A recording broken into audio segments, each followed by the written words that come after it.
I've heard stories in Japan, let's say, in a broad scope of things.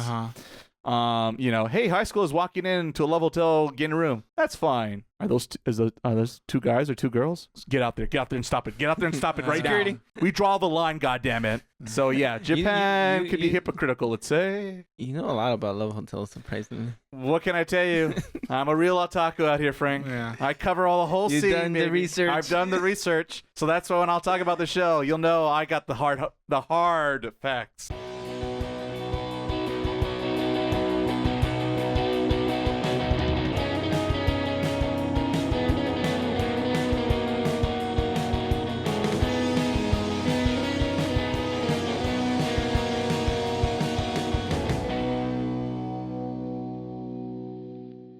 What's up, people? Welcome to Taku, Southern California's only anime podcast. Yes, I am still doubling down on that. I am your host this evening, afternoon, or morning, wherever time it might be in your zone when listening to this podcast, Ray, aka Sourdough Shonen.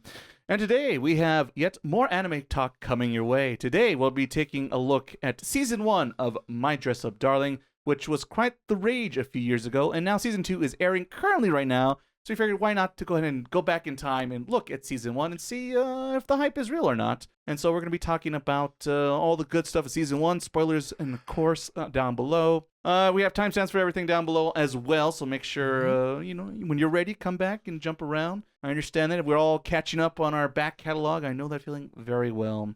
But of course, before we dump into, well, let's see, it's maybe a little of a Freudian slip, let's say, into that talk later on the podcast. Before we get to My Dress Up Darling, we have to talk about our weeks we've been watching and playing since our last episode of Otaku. But even before that, I have to introduce everyone else on this very podcast. And of course, where would I not be without my brother Miles? Miles, how are you doing, brother? I am doing okay. I'm finally think I figure out how racing works.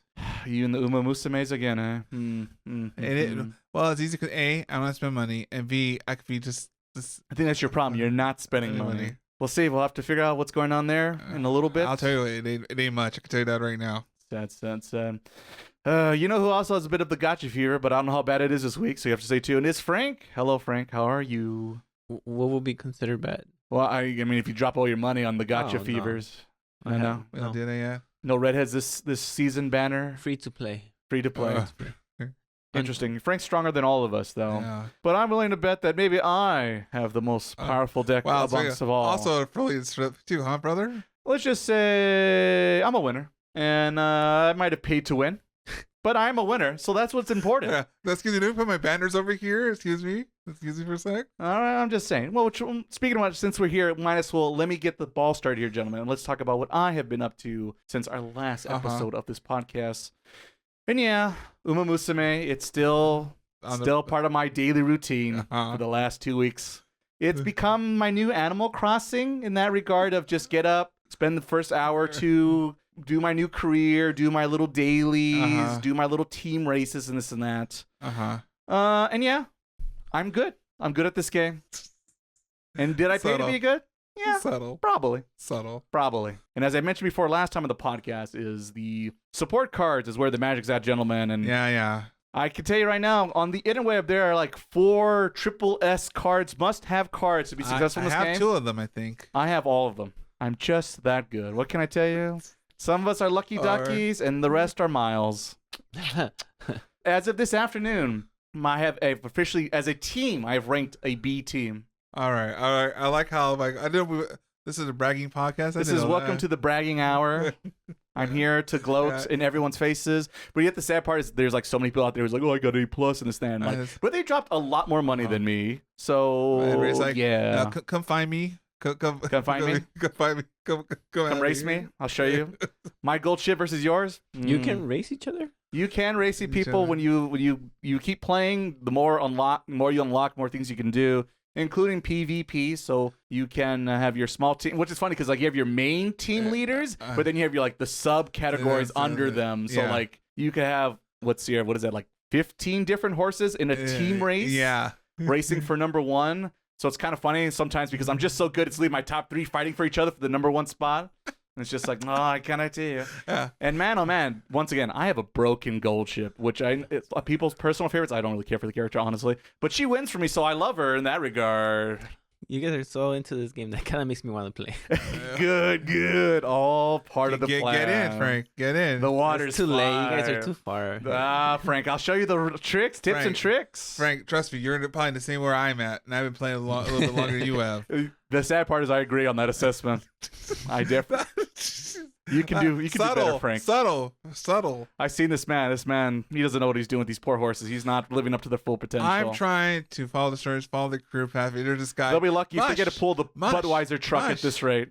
But yeah, that's been my thing of choice. I like leveling up. I like the little conversations, the choices matter situation. Once again, you can just look up like a guide and know all the answers instantly and become a better person. But it's interesting because there are times where you'll do the career mode and you'll get the rainbows, which gives you like extra points and your speeds and different stats and this and that. And you'll be like, home run. And there'll be runs where it's like you couldn't buy a hit or a friendship or a stat or anything. You just have like the absolutely worst run ever. So it's the what is it, RNG, I guess? Yeah, the RNG, our friend, RNG. Yes.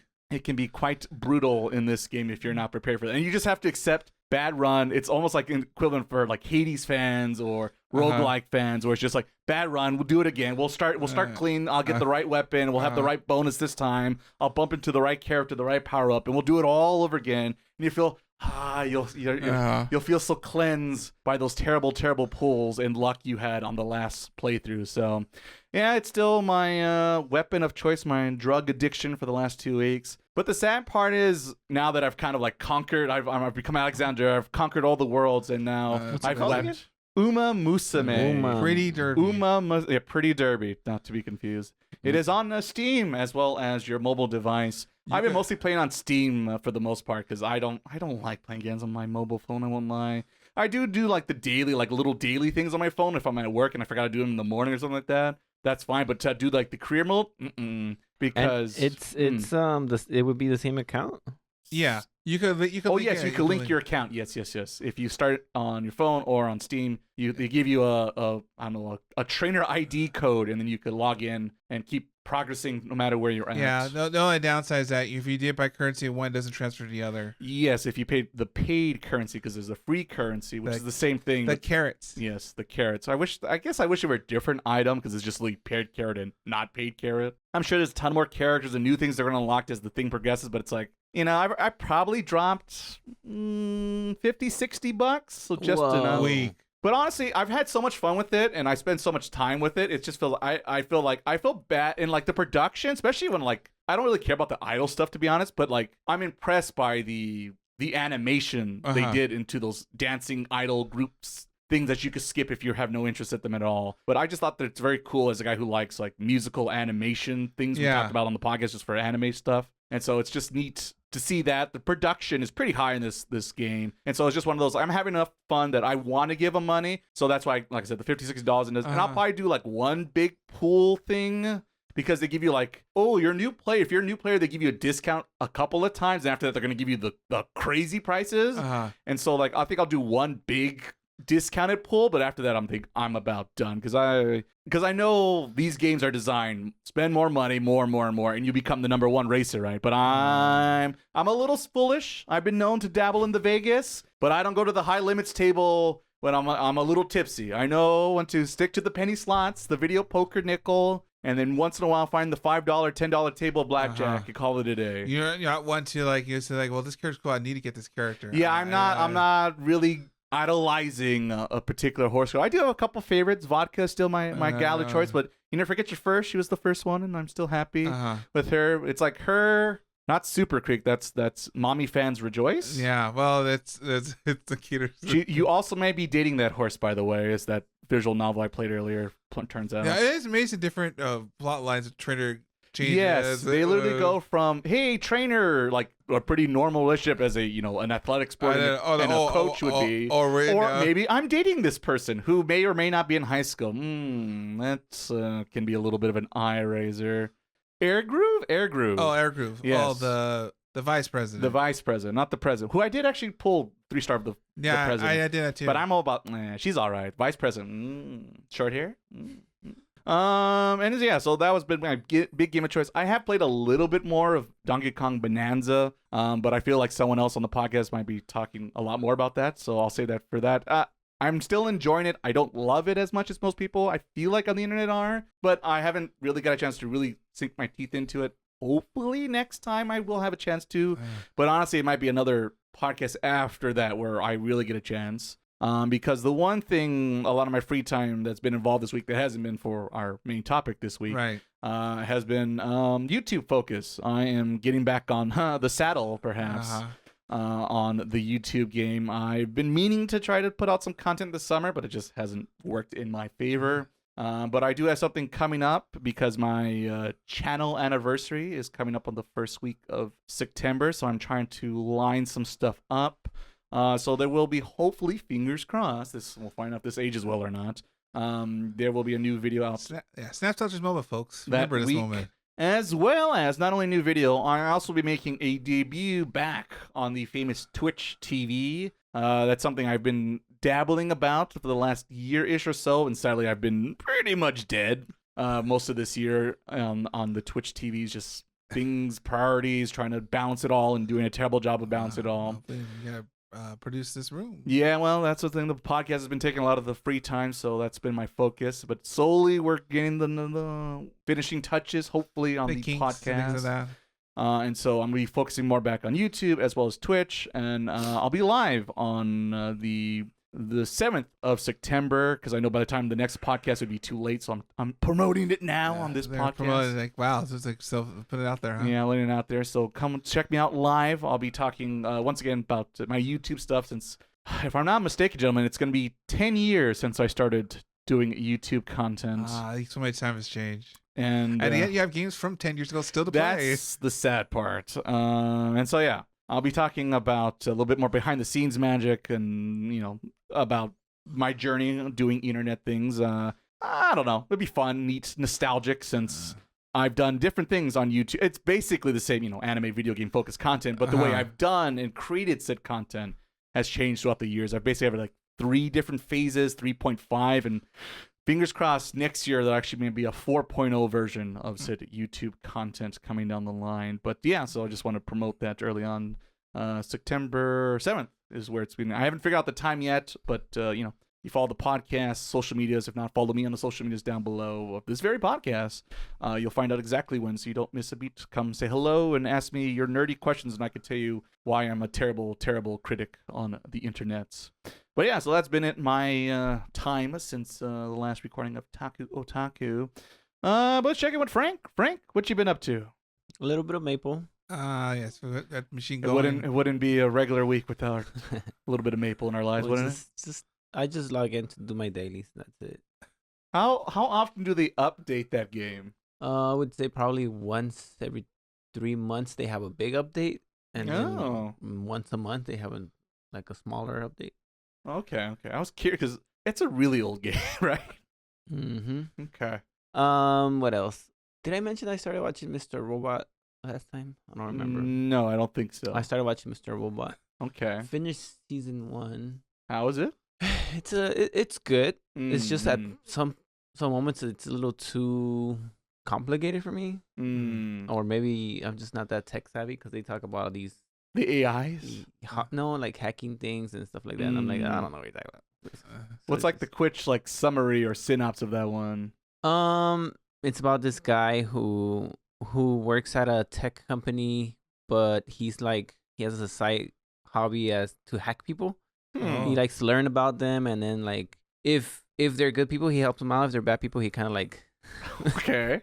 So just a little stalkerish. Okay. Yeah, pretty much. All right. How Blackjack reminds me a little bit of Sopranos, because he goes to a therapist and. that checks out. It's I like it. It's just I have to watch it again, because there's certain things that happen. I'm like, okay. Were you second monitoring this, Frank? Most of it, no, but at some point I was like, okay. Techno mumbo jumbo. Yeah, once they start talking like that, I'm like, okay. So USB in here, and then it turns out, and then you click, yeah. And then boom, okay. There are moments where I'm like, okay. But other than that, it's pretty good. I just stopped watching it because I started watching Mr. Iglesias and Home Improvement. Oh, that's the TV show he has. Yeah. I know it's on Netflix, right? Yeah, both of them. Okay. Yeah, because I've never seen it. How is that one? I've seen the stand-up. It's okay. Just okay. It's not as good as a stand-up. Oh, okay. It's just okay. I just watch it just to put something while I hang with my dad. Oh, I see. Which is Family friendly. I watch it with him because it's like, okay, I think he would like this, but he never pays attention. No. He's always on his phone. I'm like, what does he normally watch? Random things? Stupid stuff. Oh, okay. Like, I don't even want to talk about Fair enough. It's just My curiosity had to ask. it's like the lowest budget stuff you could watch. Okay. He's like watching YouTube? he's like watching Or TikToks or something like that. not TikToks, more like Facebook short. Oh, so he's on Facebook. That's No. like his weapon of choice. Yeah, but this is like the worst actors. The worst. The Facebook. worst actors you could find. And I can't believe you're going out with that girl. You cheated on me. That's not how a man should act. That's what he watches. Okay. Well, now we know. Now we know. But other than that, I've been playing Bananza. Bonanzas. Bananza. How we feeling? I like it. I think it's a fun game. It's not for everyone, I would say, because I think I get the feeling with the first two big games from the Switch 2 have been very, very kid focused. Because if I had to criticize it, I would say it's too easy. Because like I was telling my cousin, I'm like, yeah, it's fun. The fighting's non-existent, but it's fun. Yeah, that's definitely true about that game. But so the fun is finding all the collectibles, enjoying the music, enjoying the what do you call it, aesthetics, the dressing up and the background and all that. So that's something I always enjoy in games. So the fighting is like, do I really want it hard? I want to be stuck in this game 100 more hours, or just breeze through it, enjoy it, and have go fun. find them bananas and level up. Yeah. I mean, for my cousin, for my nephew, it's super hard. The game. He's like, I give up. You go. I'm like, all right, done. I'll show you, kiddo. I'm sure it's done. Yeah, I think one time he even mentions like, wow, you're very good. You're very good. Real gamer out here. I'm like, I know. That's why I'm on a podcast. But yeah, it's cool. They make it fun for you to collect stuff because some games it's just collect this, and then it's like why. But this, I like that there's a little bit rewards for everything you collect. So that's cool. I think I'm about halfway done. Okay. So yeah, I think you've already surpassed me already. Oh yeah, I'm twice as far as you. Yeah, I need to pick up the pace. Maybe I'm behind everybody. So well, yeah, you're losing on all the fronts there, Miles. Especially those races. Hey, we're not. I didn't even know you could play 16. We're not there yet. You have to wait your turn. 19th. I thought that was just a myth. 18th maybe. Don't exaggerate. Come on now. Yeah. I'm not the worst trainer. Oh, I did want to mention a little. I don't know if you've noticed it or not, but there's no reason to go to sleep for me in this game because I'm not gonna die anyways. I don't need to. Oh, the extra gives you the extra temporary hearts. I do like building all the houses and sleeping right away because they have like a little scene every time. So if just for that, just build a house and little dialogues. Yeah, there you go. Dialogue. You're pulling a me out here, Frank. I gotta see the little dialogue. See what do they say in this Fire Emblem run? Let's find out. Let's spend 80 hours to see the 3 lines of different dialogue. Oh, poor. What was the red? No, was she? No, she's the white. Eldengard. What's her name? Oh, Edelgard. Edelgard. Yeah, I just killed her without blinking like a monster. I don't know why we say Edelgard. No, nothing but there's like nothing in your eyes. That's a sad cutscene. It should be Edelgard. Right? That's what I'm saying. Every time I see the spelling and the way they pronounce the game, I'm like, wait a minute, that's not how English works. But then we got Silenese out here, so what the fuck do I know? I always remember her name because my main character in Maple Story is called Edelgard. That was after, I imagine? Or were you cutting the edge, Frank? Well, I was playing Maple before. Well, 3 houses before. But that particular character? I lost my account. Oh. So when I started over, it was after 3 houses. And the first character I made was Aran, which is the pole arm. And she uses the pole arm. And it was just the perfect fit. I had to name her Edelgard Haldvargs because her last name is really weird. Oh yeah, it is. Yeah. Well, that's I think all I wanted to say about Donkey Kong. It's fun. I give it a solid 7.9. Okay. We got the point decimals around here. Wow. That's because He's a tough critic. once it's an 8, I have to recommend it to everybody. There you go. Eights. There you go. That's the scale. 79.555. Okay, I'm bringing out the EGM or something out here. Anything else, Frank, for your week, or since last recording? No, but hearing you guys talk about that horsey girl game, I think I'm gonna start playing Octopath Traveler. Okay, I like the that. fake out. I like the fake out. It's Matt. Umamusume fans right on the headphones. Frank, this guy stinks. So that one guy with the headphones, took his headphones off, like just he chucked them on the floor right now. The gacha version, though, the champions of the continent. I didn't know. Wait, there's another. I didn't know there's a gacha one. Yeah, there's a gacha. Was it Octopath Zero? Is basically the phone one without the gacha. I heard something about that, but I guess I didn't. I guess I thought it was Japan only, or I guess. Yeah, because I didn't realize it came out here. Yeah, because they said that when Octopath Zero comes out, it's supposed to be basically the gacha game without, or yeah. I do recommend that game because I think the first main story arc I enjoyed it a lot. I thought it was well made. I wonder if it's just the first story of the whole everything that's out right now. I imagine pretty much whatever's out. That's a lot. I mean, they're selling it as I'm sure they're going to sell it as a $60, $70 Switch 2 game. But just like Kingdom Hearts would be like 0.1, 0.2. My thinking would be, if I'm the publisher, be like, okay, we're wrapping up the mobile game. So how do we officially wrap it up? We put out a Switch 2 version of the game, and this is like the final version of said game. I'd be my guess, because like I said, that would be very weird if they keep updating the mobile version and this, the Switch 2 doesn't get the updates. So does this mean that the mobile game is dead? Yeah, that would be my guess, but like I'm just speculating. I thought it was doing good. Well, not good enough. This is Square Enix. These fuckers, if they don't make $1 billion, they're like, it's not making it's not a grand slam. It's a waste. Yeah, they're crazy. They're crazy as a publisher. They make great games, but as a publisher, woof. Anything else, Frank? No. All right. Then we'll pass it along to Miles' brother. Because Snake Eater just came out and I have Metal Gear on the mind. What you been up to? I know, the way I play this is like I never see that phrase, nor do I make Metal Gear reference ever on this podcast. It's only because of Snake Eater's remake. I'm sure no one right now is like check, it's not like we have 60 episodes of content up on the internet for me to reference. Someone's gonna like to check, and that's never 665,000. Yeah. What?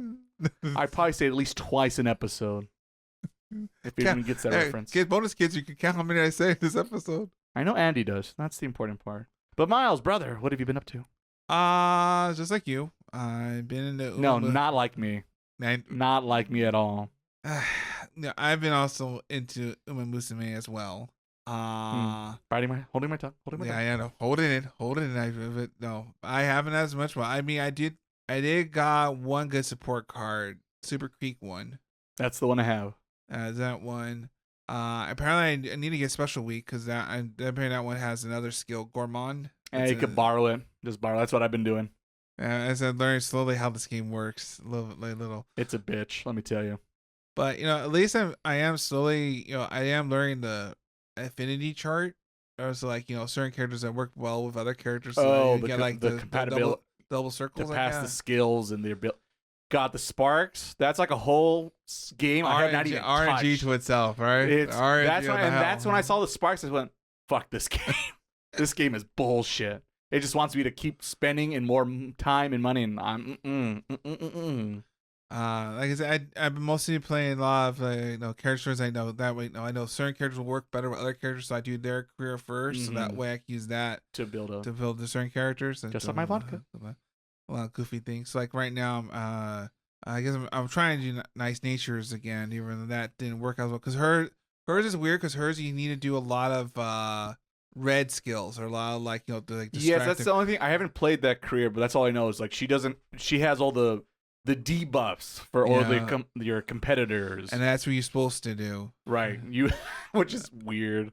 Yeah. But the interesting thing about that game is there's like a lot of like inside lore of the real life horse combats, and that's why they kind of base some of their personality and their abilities based on weird things they did during the races. They're very dedicated to how each girl is compared to the in real life horse, I guess. Right, the comparison. It's kind of neat.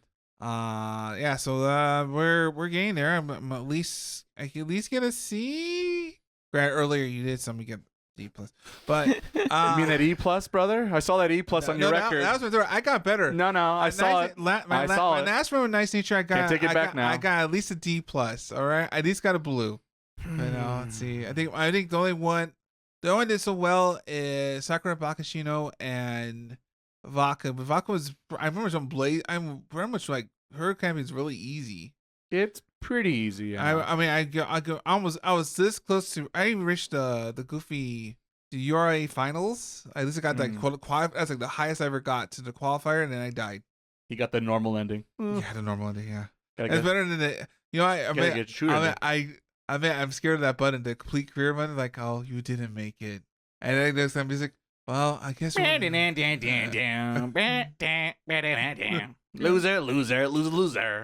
As you press the button, you go like, "I failed this horse. I failed life. I'm so sorry." You are the worst. It just says you are the worst trainer. You are loser. They're literally crying right now. Just poor horse girl. Sad. Yeah. So we're getting there. We're trying to move up. I did watch the first season of the anime. Oh, did you? You dived in, eh? I honestly have no interest. We're in this boat. How's the anime? I guess. So the anime is pretty old. It's 2018. I guess that's. There are 3 seasons. 3 seasons. Jesus Christ. There's 3. Well, because it splits into 2. So there's. Wait, what? Yeah. So Matthew does check out. So there's like I guess where we're at right now, the games version of it, it's just like the game per se, or the characters like that. Just like me. A lot of like inside jokes with it. Like, man, I felt it so hard. Like pretty much like they had a joke at one of the girls, like she was like trained on she ate food the whole day. So she's strength training. She's like doing sprints, things like that. Where she placed in 17th. Yeah, I was like, same. I'll get that, and then I'll repeat the race, first place. Why didn't the hell? How did I go from like 17th to first place? Like that's a really bad day. Yeah. Some games do that. They're like, oh, your mood was down. The Monday blues are real. Yeah. So the anime is by PA Works, which I'm kind of surprised. That's not the first choice I would have thought, thinking of a video game tie-in production. And although it is very cheerful, I know there's not like there's no cheerful most of the time. No, drama does happen. They do. No, the horse girls still lose, and it's pretty painful seeing them lose. There's some good dramatic beats, and a lot of especially one of them gets injured, things like that. You go like, will they recover? And I went like, well, I don't like because the music stops. Because the music's playing right, and then have a moment like, and everyone, the crowd, shout to the crowd, everyone's just everyone's silent, and I'm like, oh my god, in this anime, like shit just got real. Like oh, something just went wrong. This is. So the anime is based on your playthrough there, Miles. Yeah. Oh yeah, it is. So you inspired the whole production team. That's great. I guess divvied up the girls because I pretty much made them 2 different teams, 2 different trainers. So one trainer's has the other trainer. She's more like strict, a lot of rigorous. We're doing this. What's there? And then the trainer you follow is the guy let's see if this works. Let's. He's a good guy. I was worried about him when it first started. He's a bit of an oddball. But he's like, I'm doing the best for girls. He does treat them out. He does try to do well, and he does get teary eyed when they win certain things. But he's not really trying to show emotion, right? But he's kind of like, good job. You keep it to myself. Real men don't cry. But I said overall, it goes very fast. Just like the game. We're speeding through time. Time itself is gone. There is no cost of time. We're like one episode will be in in spring, and then all of a sudden we're in the fall. It's like there's no time equivalent. Most of the time, you're following a special week. I guess the girl in the front. Yes, the worst character I have no interest in at all. It literally just screams you see look at this fucking protagonist character. Fuck this character. I said, but no, she's from the boonies, so she kind of she's. I'm so new to everything, and I'm just a great way to explore information. She's from Hokkaido. So far. But I said it's mostly Special Week and Silent Suzuka. Yeah. Still haven't played that campaign. Yeah, I know. I have compared to I know I have a free 3-star Oh, ticket, the guarantees. but like I don't know between because I don't have I took Onigiri camp. the she eats a lot. She eats a lot of food. Yeah, that's her shtick. But I said there are funny moments. You know, there are also some tearful moments. You know, for me, for being a mobile game anime, You're enjoying it. it's actually not bad. What is this fucking? What was it? Rage of Bahamut? Oh, Rage of Bahamut. The way to go like that what- anime, like it's based on a mobile game, but the anime's like, what the fuck? I'm almost curious what this mobile game's like. But you know, but I think they do very cool because you know they do show a good amount of the main girls, I guess. You know, The stars. the stars, I guess. But you know, everyone has a little screen time. You know, they go off seas. Apparently, Europe is a pain in the ass because if some of the girls went to Europe and then they get kicked by Europe's ass, and then they decide to come over to Japan to show them like they're just still better than Was it everybody. baseball now? Well, I said they're all having a little moment here and there. You know, half of them are like you see like you'll see cameos things like that. I think season 2 there's more other horses down the line, I guess. The DLC coming. Yeah, the DLC coming. It's just hard. I can't. It's hard to care for so many goofy characters. Like, how many waifus can you have? Like, I feel like you could have like 3, 5 at max. After that, we run out of quintuplets. We got problems, you know. For example, the sixth one. Yeah, the secret ending one. Yeah. So you know, like I said, the anime actually is not bad. Okay, I will consider it, brother. I will consider. But I said it. there's another one because it wasn't supposed to come next season or next fall season. Oh, whatever. there's already long time. It's almost Cinderella fun. Grey, which is more. They say it's more like Fate Stay. Wait, Fate Zero. Fate Zero because it's more Serious. more grittier because it's like a prequel before the other They're one. horse waifu girls. How more serious can we get? Well, I mean, it's like I guess it's very like I said, it's more intense because a lot of characters like they said what I know right now is Super Creek we know right now in the game whatever, right? Flip sides and like There you go. She's joined the evil side. well no not but like, no it's more she's more serious and more kind of like there's She does get feisty in a couple story beats. So I just beat that one recently, so it's on top of my brain. so yeah no I thought it was pretty fun. That's other than that and me trying to learn how the game works. Okay. That's been my week. So welcome to the Umamusume podcast, Southern California's only Umamusume podcast. Oh, and then I guess one side thing about Oh God, Jesus Christ! ZZZ for a hot second. You have one. What? All right, you done? All right, that was your second, Miles. You should have picked your words more carefully. For Frank, there's a new redhead. For Frank, What's she called? how tall is she? Like, hold a sec. Wait a minute. Let's see. How red? Orphe? I don't know about that name. Yeah. I hope she has a nickname. Orphe. Well, because it's like, to make sure there's like I guess like a elite squad. I guess that's the next update. No, there's more. Not 4 of them. There's 4. Well, I mean, there's been 2 Roll so credits. far. That's copyright strike. Yeah. On a scale, Frank, how are we feeling? But it's weird because her boss is also a gun that's in her tail. So Makes sense. It's very. I like guns, but on her tail. He's a true patriot. Well, she does like her ultra. She does grab the gun in and she shoots with it. I guess. See, this is why I stick to Umamusume. There's no guns involved. I gotta look it up. Okay, sorry, pistol. Sorry, my bad. Is that better? I lied. No, the American, she shoots pistols in their final cutscene, I think, and says random American English phrases. No, she's not a gun character. Give him a little It's a tease, a little little tease. motivation. I Shh, we trying to get around the horse girls game, you fool. Shut up. That's the goal here. We agreed before we hit record. I mean, Wait, are they redheads so far? That's a good question. Nice nature. Yeah, I guess Nature's like the only one. Oh, Dire Scarlet. She's a redhead. Yeah, she's a redhead, but she's She's just Asuka in horse form. Yeah, that's the best way to describe it. You're not wrong. Do I know my anime or do I not know my anime? Which Asuka? The Which Hey, one? what- How many Asukas are there, Frank, is my next question.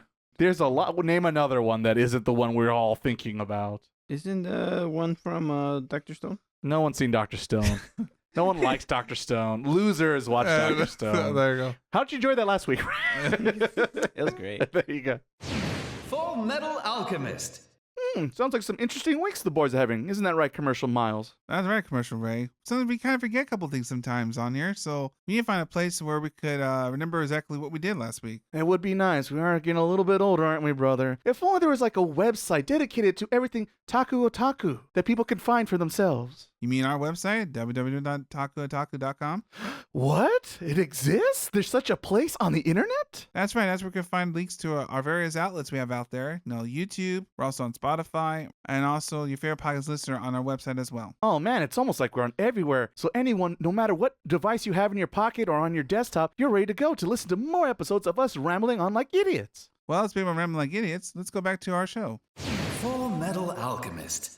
All right, I think that's enough of our horse girl games and all our gotchas and everything else in between, gentlemen. We're now here for the series, the real reason people tune to this podcast, perhaps, is to see what our thoughts are about of this little anime called My Dress Up Darling, which aired, I want to say 2020. Am I high? Or in Japanese, was it My Biscuit Doll? I have no idea. I'm an American. I know. The English version sounds a lot They nicer. have an English name. I'm using the official English name that's adopted out for the West. I'm a Westerner. I'm sticking to my guns. Haha. And that's what we're calling it. All right. I'm not going to, it's my Boku no Mahiro mama mama. Oh, boy. All right. It's got an English title. So let me get us started us off here and give people a little taste of what this show's about in case somehow they missed it, but I'd be kind of surprised, to be honest. If we're the ones that missed it. Yeah, well, that's why we're catching up here. All right, so in this series, it is I should mention, it's a 12, 13 episode series, or season 1 that is, which we're focusing on now. If you're here for season 2, I'm sorry to say we did not tackle that just yet, but depending on how this review goes, and plus our opinions and thoughts, maybe we will get a season 2 in the future. But right now, we are only focused on season 1. So in season 1 of this series, we are focused on our main protagonist of Wakana Gojo, who is a high schooler. Shock, shock, shock. And he is not your typical male high schooler, let's say. Because versus, hanging up the arcade with his friends on the weekend, trying to, meet a pretty girl or this or this or that. Instead of what he does with all his free time is he focuses on practicing making Hina dolls. For those who don't know what Hina dolls, because it's a very Japanese only thing. Hina dolls is this tradition in Japanese culture, part of Hina Matsuri? Yeah, for Girls Week, pretty much. Yes, it's like, Girl Week. It's a annual thing that for if you have a daughter in your family, you buy this set of Hina dolls that is a representation of old, like, feudal Japan of the emperor and his, like... His court, yes. I was going to say court gesture, which is also there. But it's more than just that. It's this very elaborate looking setup. It's a very costly thing, too. And it's a very expensive traditional thing that it's just kind of this is what it's just like growing up in Japan. And so they put this elaborate display of Hina dolls to represent, kind of their journey through womanhood, I guess, kind of. Well, it's a very cultural thing. It's a very cultural thing. It's very traditional, and you have to follow the rules because if you don't follow the rules, you'd be frowned upon really bad. You'd be frowned upon them, and then plus potentially your daughter might not get married, which is frowned upon in Japan. But for a Westerner's perspective, that might be a little bit of a head scratcher. But this is very traditional Japanese belief. So yes, that is the whole thing. A little backexplaining on the story. So that's, for whatever reason, he has an attachment of making these dolls, and I guess the big reason why he's attached to this is because it turns out his grandpa, that's what he does for a living, and that's what he's mastered, is making Hina dolls to sell during that special traditional holiday in Japan. And because it seems weird that this young teenage boy would be into what essentially is girls' dolls, right? Yeah.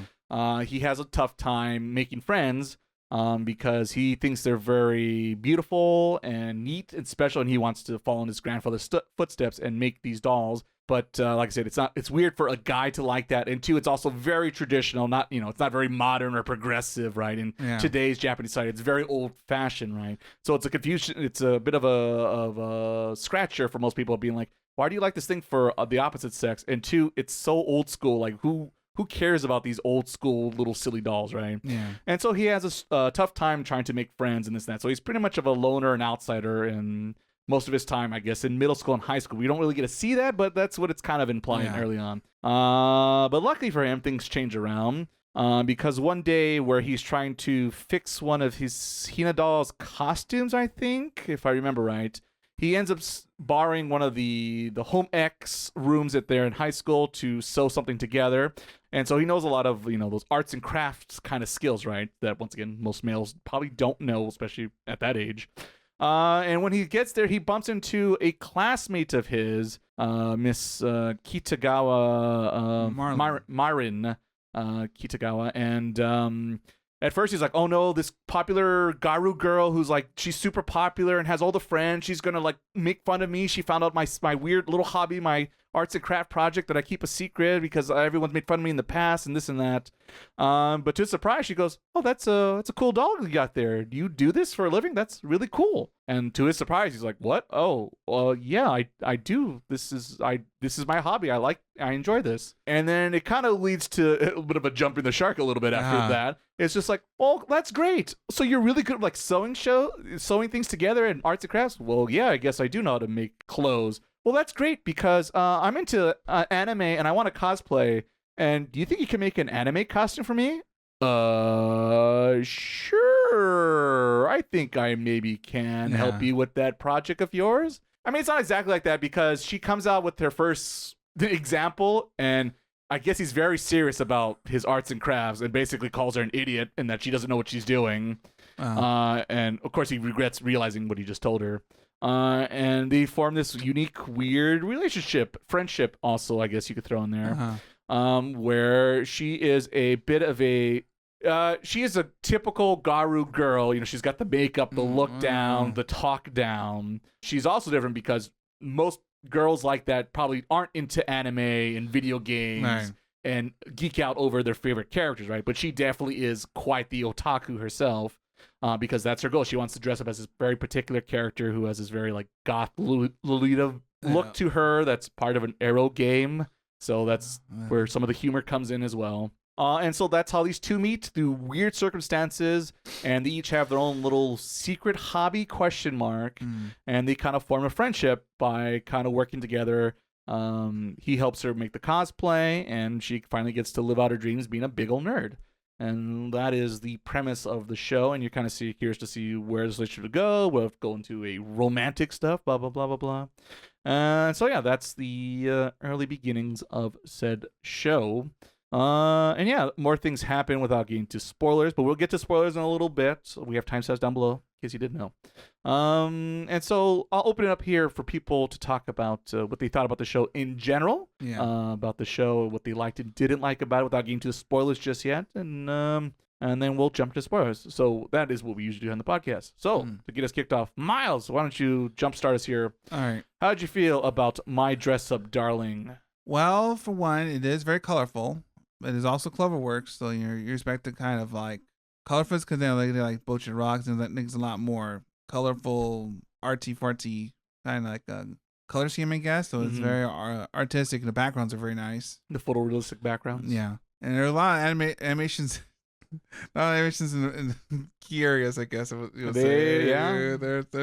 money where they spent the money where they wanted to. It is interesting because it is nice to see someone accept someone else. The overall message is like, hey, you may think it's weird, but I think it's okay. Why do you think it's not okay? Everyone should do what they want. You should be able to do what you like. Not really have any problems with the outside world about it, right? But it's different because some as we get more aspects of how they kind of see the world and trying to outgrow from their past and things like that, or mostly Gojo, I guess, for the most part. It's just that it kind of it goes in interesting directions. I think because it explores a little more about cosplaying scene. How cosplayers because there are a lot of things you don't know, like you have to do certain tape or do certain aspects you have to behind the scenes, especially with a lot try and make patterns, things like that for clothes, right? Like how do you do that? Because you might not know everything. Lucky for Marlon, Gojo pretty kind of puts up or kind of is willing to do the work into study to get the exact right measurements, things like that. So it's almost 100% perfect. About coming to fabric, things like that, and how because his mind just goes into this is production mode, I guess. Right? Yes, he gets very detailed and very focused on his work, and he wants to make sure everything's just right. He's a perfectionist for sure. Yeah. And it is interesting because like you said earlier, it's very uncommon for a guy Mm. to have those kind of skills, and a younger male Right. character to have those kind of skills and not be treated as weird or, I mean, he thinks it was weird, but it's more like him. I guess he developed a phobia or something for himself. Yeah. He's scared to reveal his true feelings, be himself, basically. But the more like hands with Marlon kind of opens up, like, it's not that bad, or just try this, let's do that. She's more kind of like leads him out of his little shell. and kind of like, it's not that bad here, and there's some questionable choices sometimes, and okay, that's one way to deal with that problem, but for the most part, she's trying to open him up and trying to explore the world, and we're trying to, I guess I wouldn't say try to, no, because he's because you don't want to let her down, pretty much, things like that, but trying to be better at making other things by doing other things. It makes sense. Like he's honing his craft by doing other work other than working on Hina dolls per se. Right, by doing this cosplay stuff, the anime scene, get involved in the anime scene. It's also helping him become a better Hina doll maker. Yeah, supposedly. Yeah, because he's like doing patterns and learning how certain stitches and certain things work, Right. and how that's how they do it, because you do it from here and to this side. It's a very detailed work. This show that when the show wants to, it does give you detailed work of how it works. But overall, I think it did okay wise. It's animated pretty well. The music fits what this is going for. It's just that it does sometimes have again its own way of its own messaging sometimes. Okay. And that's a for good broad, innocent, no spoiler talk just yet. Yeah. I will admit I do have some spoiler talk coming ahead, so if you don't worry, we'll get to the meat and potatoes soon enough. But first, Frank, what did you think about this little anime show? I thought it was okay.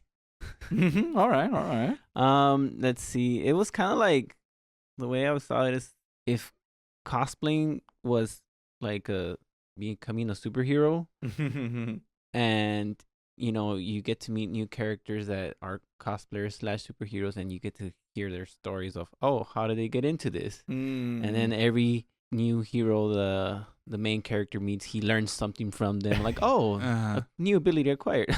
Just call him Deku. Yeah. So it was kind of like that. What was the formula it followed? So it was, I guess, interesting to hear the backstories. I did not like the two main characters. Let's just say their what do you call it? Personalities upset me at times. But yeah, I mean, when they showed passion, I guess it was okay. And passion like for their hobbies. There's a lot of passion also in the show. Yeah, they see some of the animators have a lot of passion. The animators, indeed. Let's see. It reminded me of Chobits a little bit, the music. There's a little part that was like, it kind of reminded me. I forgot if it was. I could kind of see it. A little bit, yeah. I could see it. Let's see. What else? So it's an anime that has its scene, and I guess if you buy the excuse for for the other stuff, then it's the anime for you. I mean, yeah. There you if go. you're a young lad and you don't have access to the full internet, this will help you get there. Or unlock something that you didn't know you had. Yeah. Or if there's some sort of moral line that you want to draw. Yes, that'll. That's the anime for you. So yeah, that's it. I just thought that it did what it did. I don't know how to feel about it, because it was like, I guess it's because it was in English. I didn't mind watching it. But I think it would have been very hard to watch if I had to read it. And in Japanese with subtitles. Yeah. Is that it, Frank? I mean, Don't want to cut you off too soon. No, just general thoughts. Right? That's without spoiling. Yeah, right. Because that's where the meat and potatoes we're gonna get into. All right. So broad strokes for myself. I wanted to like this show, but I swear it was like 2 steps forward, 3 steps back for me in this show. Yeah. Because the core concept, as I already talked about in the premise, it's about understanding other people and being okay with being yourself, and it's okay to break, gender norms, normality in general. It's okay to be an anime fan. It's okay to like things that are designed for, boys and girls, right? which is funny because, we have in anime, we have a shonen genre, right? Which is designed for boys. So it doesn't mean like, oh, are you a girl and you like Dragon Ball? Boo, get out of here, right? Kick him out, Only girl, and like same thing like, oh, you like Sailor Moon? Well, get the fuck out, you can't read Sailor Moon or Nana or what, all these, these shoujo or josei series, right? Yeah. And so that's a good message, and I agree with that message. People should be allowed to express themselves, whatever that might be. There's no, what's the harm, right? So yeah, that message I really enjoy. The problem is, I think we all kind of teased the gentleman without just saying it out loud. Yeah, but it's pretty obvious. You've seen just like I imagine just the preview of the show. You kind of know what a lot of the show also is. It has a ton of sexual tension and drama and build-up. It's very ecchi. A lot of sexual situations they find themselves in, involving either her costume, her outfit, certain positions they end up doing.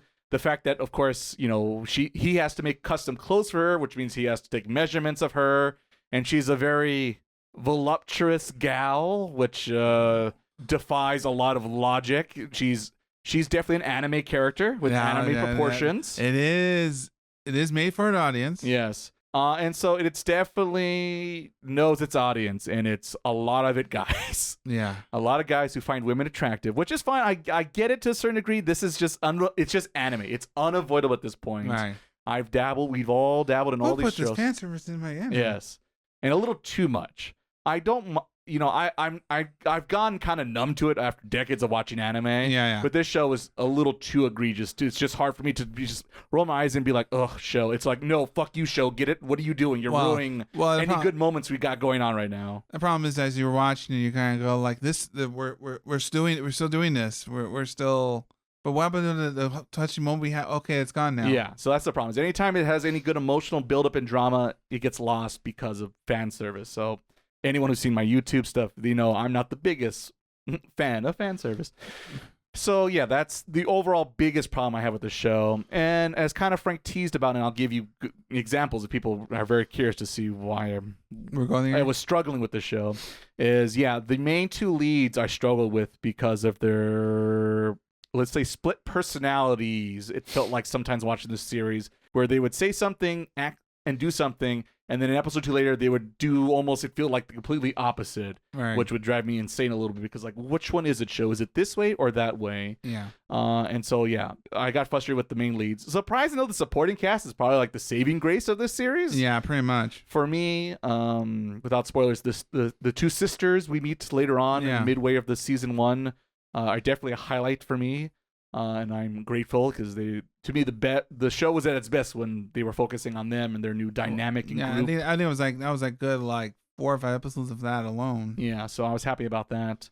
I do like the fact they're trying to incorporate like a geek otaku culture, what it's like to be an anime fan and go to cosplay events and conventions and this and that, right? Especially out here in Southern California, we have Anime Expo in our own backyard, right? Yeah. And that is the omega nerds of nerds come out, to participate and join said convention. So I do enjoy that because, I think we've all dabbled and been to said situation, and it is pretty neat to see people, represent their shows, if you will, in either cosplay or in some elaborate something this or that or this or that. And so that part I enjoyed. Overall, it felt like the show 2 steps forward, 3 steps back is the best way to describe the show for me. And so the thing is, without getting this, well, I guess this would be a spoiler, so I guess I can't say that. But I'll get into spoiler talk if you're curious about more about my thoughts on this and that. Where maybe they could got away with it if certain things happen, but they didn't happen in season 1. Maybe season 2, they finally I hope in season 2, because season 2 is doing pretty well right now.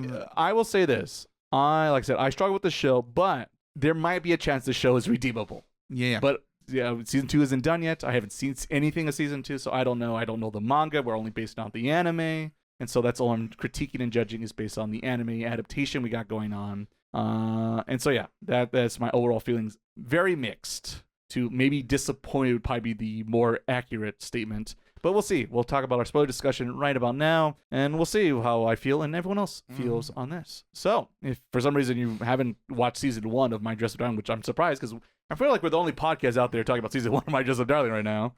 Now's your time to catch up time for season 2. Yeah. All right, Miles, I'm passing back the baton your way, brother. All right, let's we're in spoiler mode. We're on officially spoiler mode. Everything's unlocked. However you want to talk details, specifics, all that good stuff. What do you want to get into, nitty gritty and all that jazz?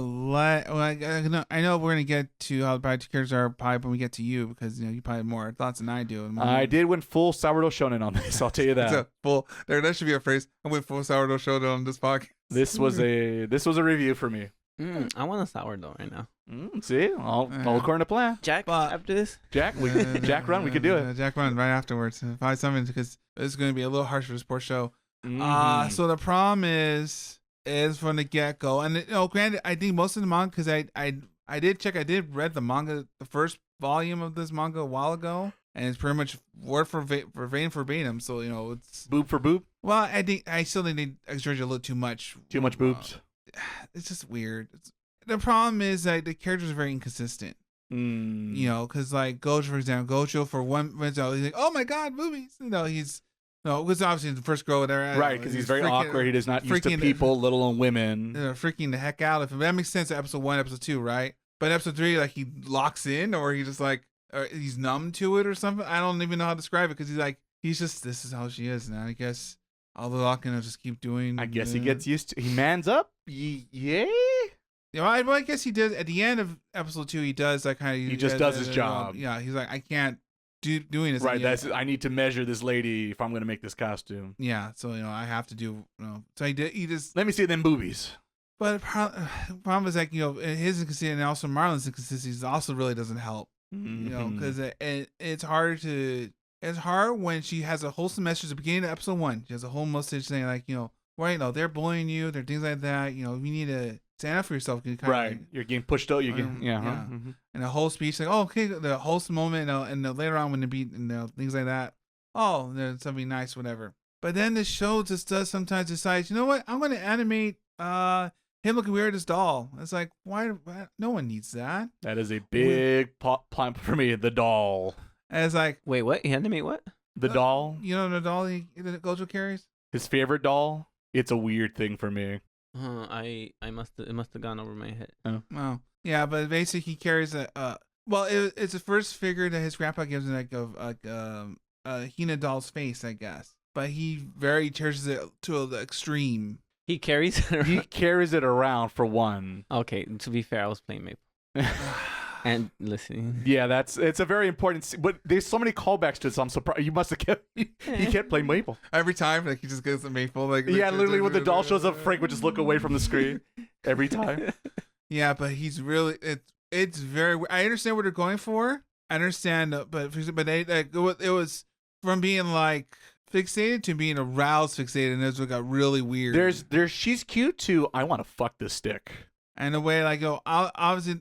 The way how they animate is weird. So that's the thing. I'll jump in a little bit because that's one of my bullet points. Yeah.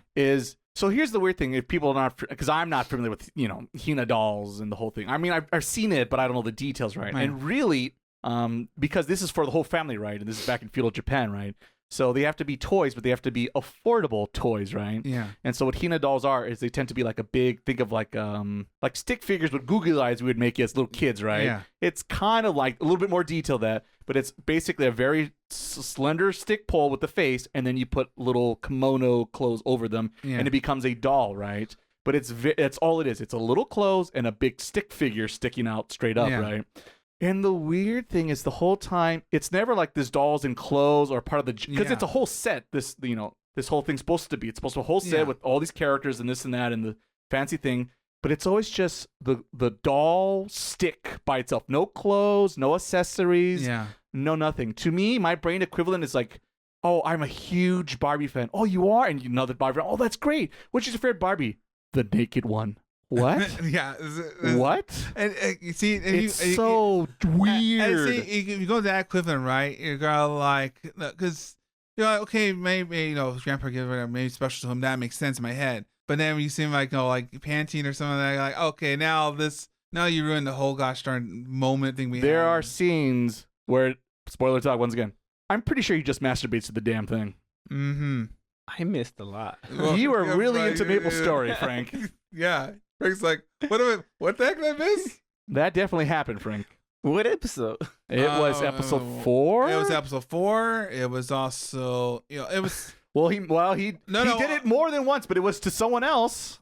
Okay. Another doll? No, thankfully. No, he leveled up. Yes, he did. But see, the problem is this show, for every moment this show has of some sense of a wholesome message, they added a lot of sexual tension to I don't know if this it just didn't need. And it's like to the point like, okay, you could be a little innuendo, a little bit. Hey, I like nice tits and ass too, but we gotta draw a line at a certain point, gentlemen. Because at that point, we're just a full fucking hentai out here. Yeah, and then they had episode 2 alone. Episode alone, just you gotta like they spent a lot of money to make her move around everywhere. Oh, she jiggles. And I'd say like, but like obviously it's a swimsuit for everyone. No, it's a swimsuit, but like they weren't afraid to like a bikini swimsuit. Yeah, make her a like very skimpy one at the. And she like poses here, poses there, poses like for a person who's she's never met more than once until this day. And I don't know, and it's just weird because her personality seems like she's careful about it. She has some. I know she's straightforward, but Jesus Christ, that's really straightforward. And of course, obviously, when he's reacting to somebody, well, of course he reacts because like this girl's doing this weird things in my house. Right. I got a half naked girl at home, more than half naked. I know, but like the problem is for every time she says something nice to her, she just completely opposite. Like not even like 2-3 minutes later, and just throws the whole what we just learned out the window. That also does happen. I have an example later on. Yeah. So it's very hard. You're trying to there's a relationship, someone, and she somehow falls in love with him somehow, which that also does happen. I understand maybe halfway through, but like it was like 3 episodes in, and like she's like, oh, I think I might have. I think it was 4 episodes. 4 episodes. But it's just it's we just entered like the unbelievable territory, I guess. It's like no one's buying this. This show is okay. Granted, it's a fictional show, but it's. We went straight to the end. We left beyond the realms of reality. I guess. I lied. It was episode 6. She admits she had a crush on him. Okay, my bad. A lot of things happen for just to get certain things to happen, which ruined the show. That's the best way to put it. Like I said, the best arc was with the sisters because at least there's some sense like her Juju, right? Mm. Like she was like, well, but since I'm a certain way, unfortunately, because her body type knows she only can play certain characters, it kind of bums her out because you only could do certain things. Right, because these characters all feel like I only want to portray characters that look like me or can fit like me or characters I can pull off, basically. Right? Yeah. One positive thing I'll say that right now is but the line they describe that it's like it's okay if other people do that, but for me, I'm such a big nerd that I want to, like I said, only characters I can pull off, which for me, I've never really cosplayed or this or that, but the few times I thought about, like, if I was to cosplay, right, I'm telling myself, well, what character, there's only so many characters I could really pull off at the moment, let's say. And so I kind of agreed in that assessment. So I do like the fact that they're not, like, shaming anyone, like, oh, you girl character, guys can't dress as girl characters and vice versa, right? But it's just for me on a certain level. For this show, I love the show so much that I want to make sure I pay respect to the author and everyone else out there, right? So that's the nerd credit for that. See, and then a moment was that before or after when she was like naked in the house? After. Much after. See, it's just like, it's hard because like the fan service gets in the way of the show, and every time you try to like think of something, a good moment, it ruined by why is she okay, well, she was in the rain, so I guess it kind of that. Some situations make more sense, and others are just literally the episode opens with I'm looking at this lady's ass, which I'm like, okay. They made sure they got that scene right, I guess. There was a lot of extra attention detail to certain scenes. Boob bags. I guess she's excited and she knows, but it's like I can't buy her as I'm an anime because I feel like every time a moment that she's like, I know this anime, I watch every 24/7, I watch every single thing, whatever that. Then it's like, what's it? Like was when they went shopping for a wig, right? For the first costume. The first character. And she's like, oh, I didn't know her hair was like that. Well, yeah, it's like, get a black wig. And he's like, well, isn't it more like a dark blue? And she's like, what? How can you be the biggest fan of this character if you don't know what the fucking hair color is? And I said, a lot of things, a lot of characters have to be a certain type, the the one that didn't bother to animate, but I know they showed it in the opening credits. Yeah, that's a funny weird thing. There's that character they tease and is in the opening, but then they don't run with. Oh, which, but that we're gonna draw the line. That's like wait. We've done all these things. You showed me all these camera shots, but that's too far for you, anime. Get the Which fuck one? out of here. There was that character, the dark skinned character, like the shark teeth. They tease that she's gonna dress as from a fighting game. Didn't that happen? He made the costume, but you never see her actually wear it. Oh, okay. And they had her like try the makeup on to get her the dark tan complexion. But then he got too embarrassed, and she just said, "Okay, I guess so." And then and then like the best part of that whole scene was at the end. She's like, I'll make sure the next costume I make, whatever, will put your considered matter." Right. And then it's just as bad. And then it's just like, what's the difference? Oh, there's actually a little bit more clothing in there. Like, and there's less clothing because it's lingerie. It's different. And I go like, okay, show, Lingerie is not supposed to be sexually attractive at all. Says to the male audience that watches the show. A lot of young lads out there, they grew 2 sizes that day. But the thing, like I think, like you probably get to it down the line is that you can see, like, if you really dig deep. My pants. I couldn't help myself. Okay, that was an easy one. I should saw one coming. But there's a good story in here somewhere, between the sisters and all, and the whole thing about everyone, like, everyone can be their own thing. You could do you. You don't have to follow the norms and trends. You could do whatever you want. It's your life. You could But we really get more growth. We don't get more growth for Marlon to start with. What was that last part? From Marlon. What about her? We don't get any. She has no backstory. She's just a cute gyro girl who loves anime. Who literally flies out of the sky. Oh, that was another bullet point of what happened to her to go flying into his desk that way? I did double check the manga. The manga, she just bumps into his desk and that was it. For some reason, in the anime, they decided to make her fly. It looks like she got like fucking uppercut by Ryu or something. Yeah, because actually, and then there she goes flying into his desk. Yeah, it was like what's the most like unrealistic anime moment ever. It just makes no sense because why did she go fly? Like she had to fly over on top of like the next student's desk to hit his desk. Like I said, I was Ken in the background. Chun-Li. And it only works only if you see before, like what was she doing in that moment to make her fly that way? Like what happened? Like what? Like someone had to physically attack her for her to go flying the way she went flying. So and so there's breaking laws of gravity or how physics work. Sengo Chihiro never made more sense now with her featherweight now. No, How many anime references can I make? You decide. Yeah. There'll be a count at the end of the episode. Mm-hmm. It's very unbelievable the most of the story, the way how it's told, because it's just like he got over it and now oh no, I forgot she's a girl. Yes, the back and forthness in time of I'm embarrassed, I'm not embarrassed from both perspectives is also very Yeah, especially in her case, it's like I like this guy and there's no reason for it, and this it's just weird. That's fine. I still don't know if her eye colors. No, they're contact lenses. That's what I thought. Yeah, that was one I had to back up and go like, what? Try again? And then I went like, no. I'm like, that's because the way I thought in that moment, I thought that she was trying the other character during the other character. No, but that she does that as her daily routine. Her makeup, her eyelashes, and her contact lenses, which may or not be for her actual eyesight. Might be just be literally for cosmetics. It's never explained. Yeah, she's very good with apparently icon. I feel like that's that was the thing I wrote down in my notes of like I feel like wearing that 24/7 a day that is not an official, because I think I've heard stories where people wear like cheap colored contact lenses for cosmetic effect, like they lose eyesight or something because of that. Right. And it is weird. It's weird because it's trying. Well, obviously, Garu stylings are unique, which I've never. Granted, I'm not living in Tokyo, and I'm not going to high schoolers to see what the hippest cool kids are wearing or watching or this or that.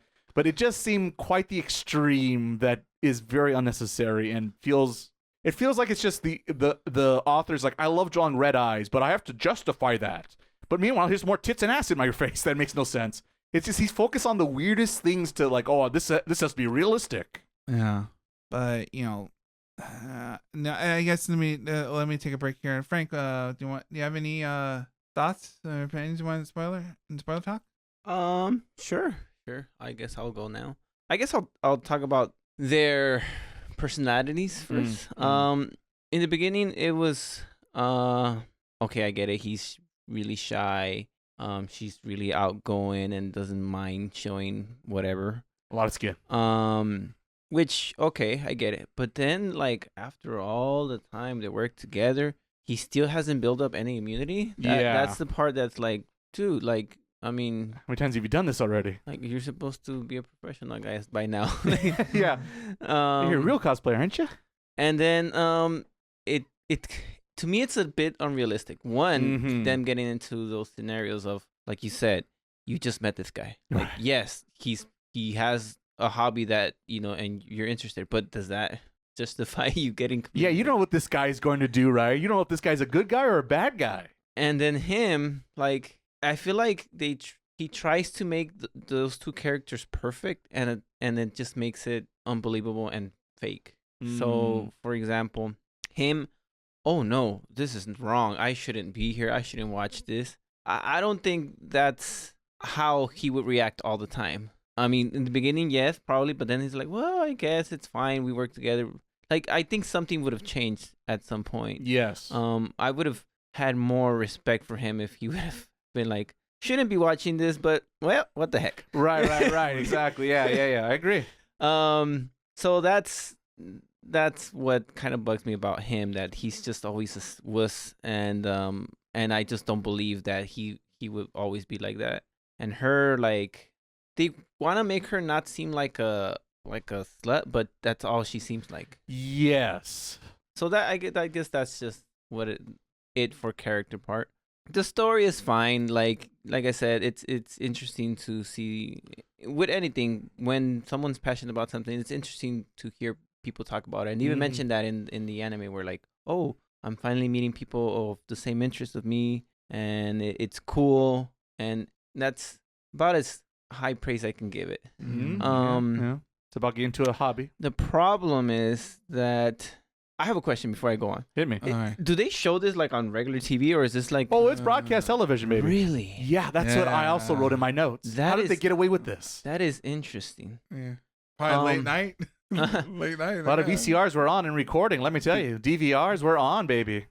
And it's like this show is. I think it tries to be very, and I hate this word right now. Mm-hmm. It tries to be woke. Like it wants to be like, oh well, let me include guys that like women things. Yeah, Let me include gender stereotypes and roles and all that. Let me include guys that like to dress as girls. Let me include girls that like anime because there's That's certain. weird.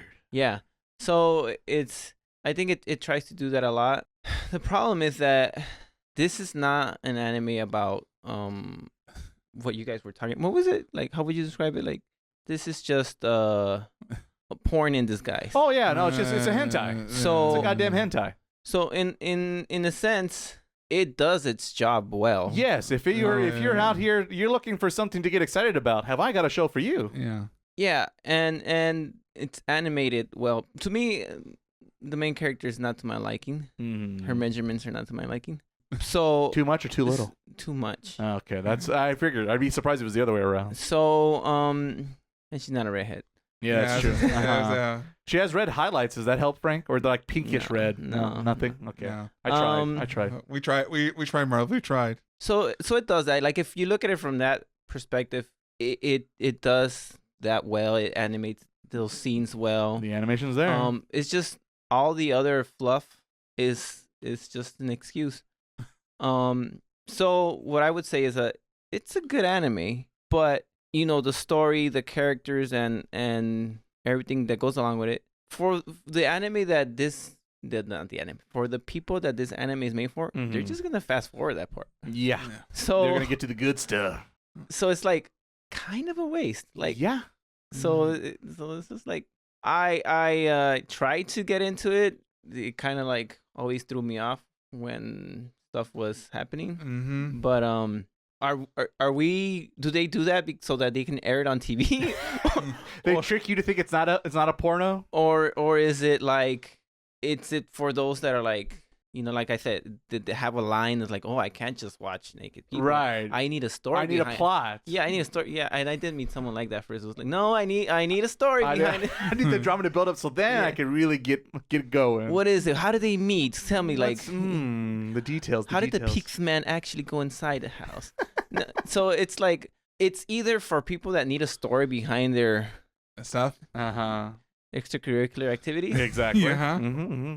or it's done because for somehow there's some sort of loophole. Like if you have a story, then it's technically not porn, and we can air it. So I don't know which one it is.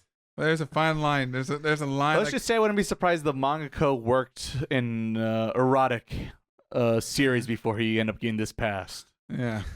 His work seems to be well known. Yes. He's good at what he's good at. He is good at that. If that's all you So- care about, I'll give him that. So I mean, trying to be objective. Yeah, objective. Objective. To me, it gets the job done. So it's just like He's not wrong. just be honest when you're going into it. Right. If that's what you're going in for, and you're gonna enjoy. Yeah, that's true. This is true. you're I gonna- agree on that. Yeah. Mhm. Oh, you're looking for a story? Oh, that ain't here, bro. Nah, That- nah. Looking for a cute girl? Have I got a cute girl for you? How do you feel about blondes and garus? those who are on the fence? Let me just save you some time. You can fast forward it. Yeah, You just can- skip to the good stuff. Yes. Let's just all be honest. Just Episode 11, anyone? go in for that. Oh God, episode 11. I forgot. There's episode 2 and there's episode 11. The other one, just unnecessary.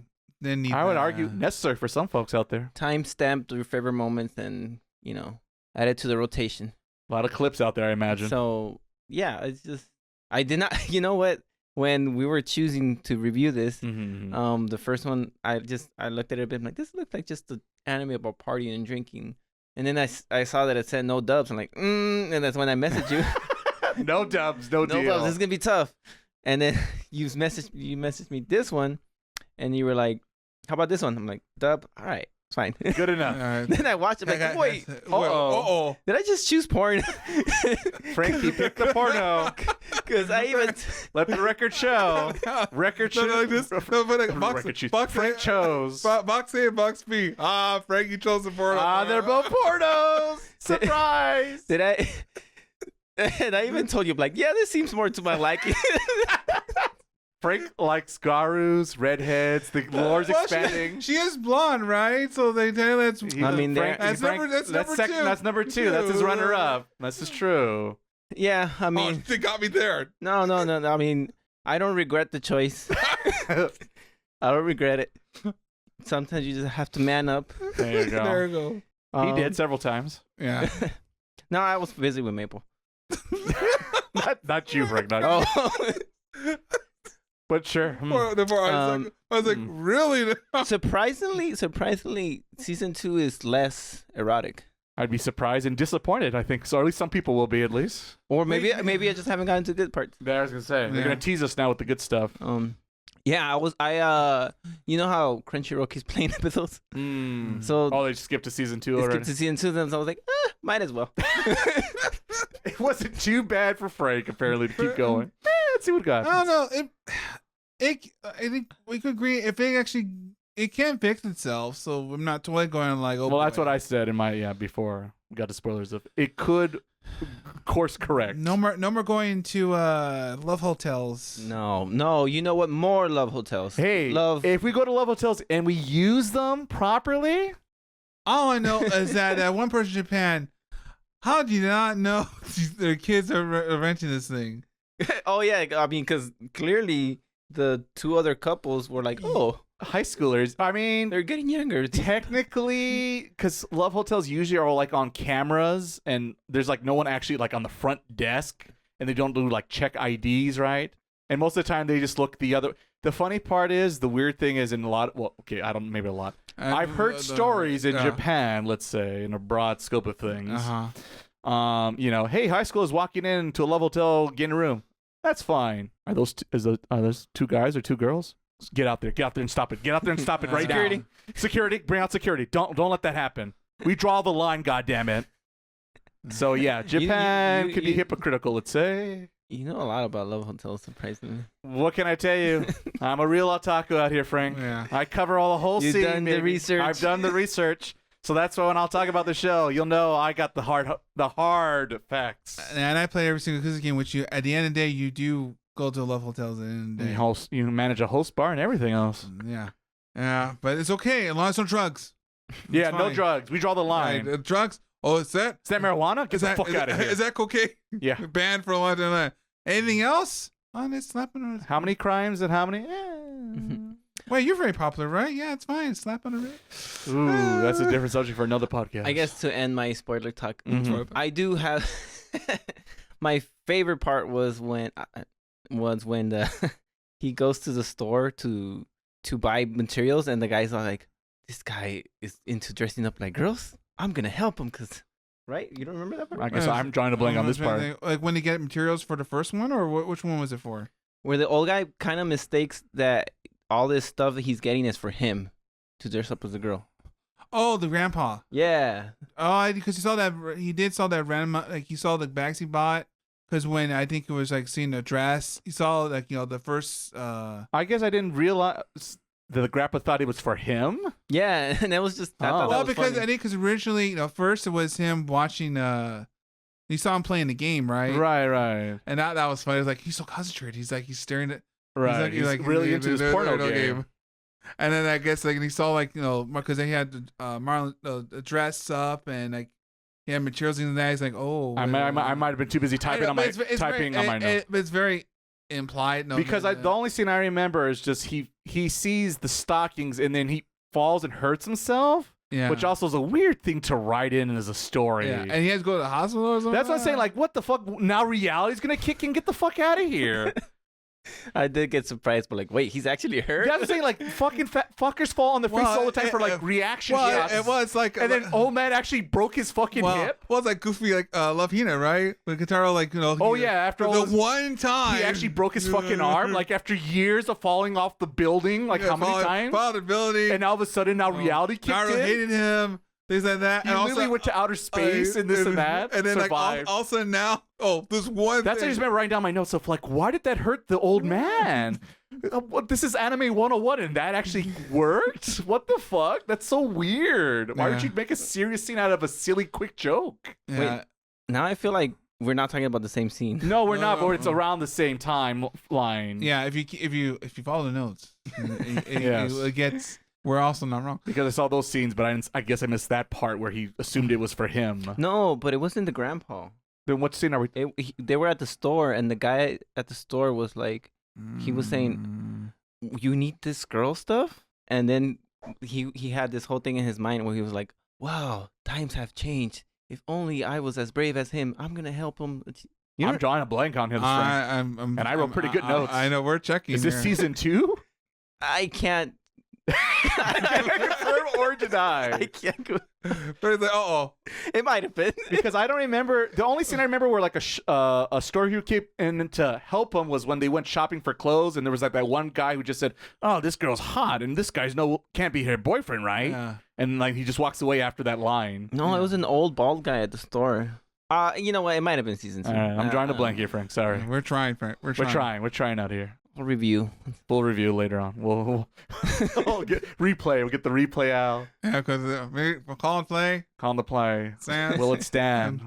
Or be reversed. And it's good. There you go. Mm-hmm. Mm-hmm. Anyways, I'm done with spoilers. Apparently too much spoilers. Too much spoilers. I'm Season done. 2 spoilers. He's really into the spoilers. He's going there's us and there's Frank going beyond. Yeah, he's plus ultra out here. He really liked the My Hero idea. Oh, He yeah, ran with it. You know, at the end of the day, they get together at the end of the day, and they got married and had kids, and this is going fast forward, and they're kids. You read the Kids. manga and everything. I just feel that somebody had to support the anime.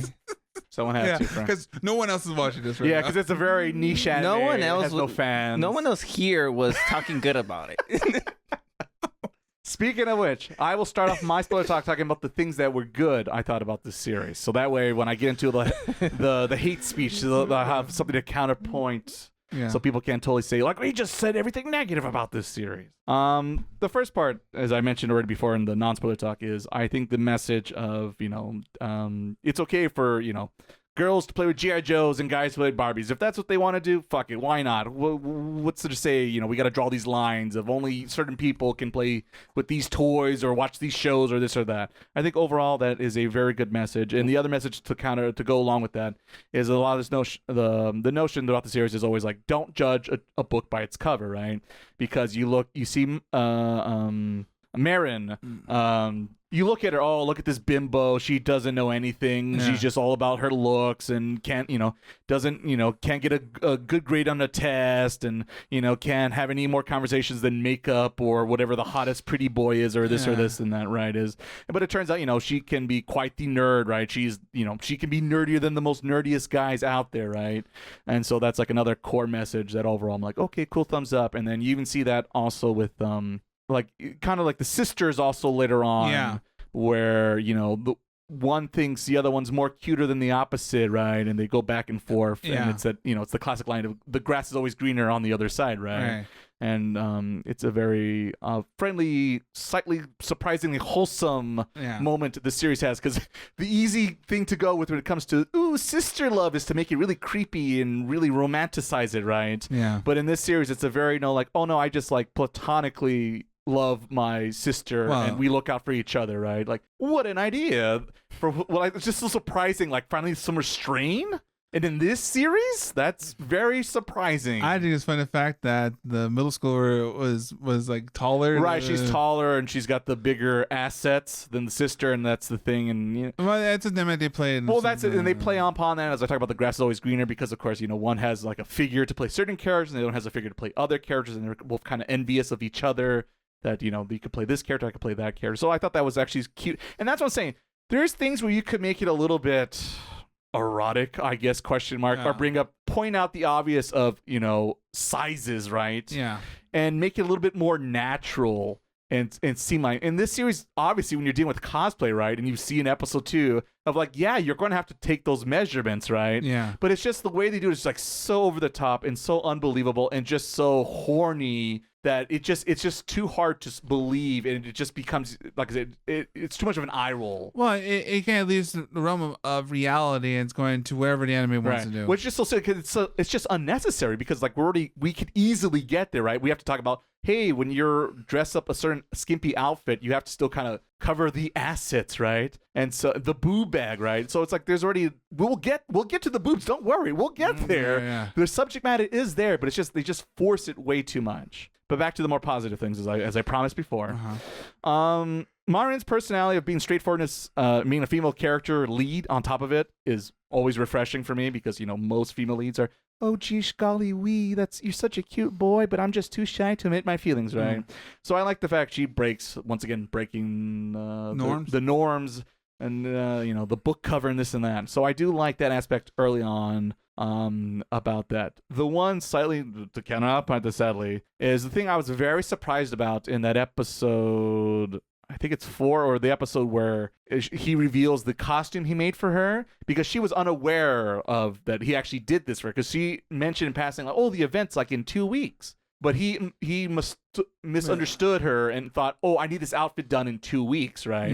And it was like during the time where it was like midterms. The grandpa actually broke his back from the reaction comedy bit, and so he was in the hospital. And so like he was really busy making sure his grandpa's okay, trying to keep on test, and also making a cosplay outfit that he's never done before, right?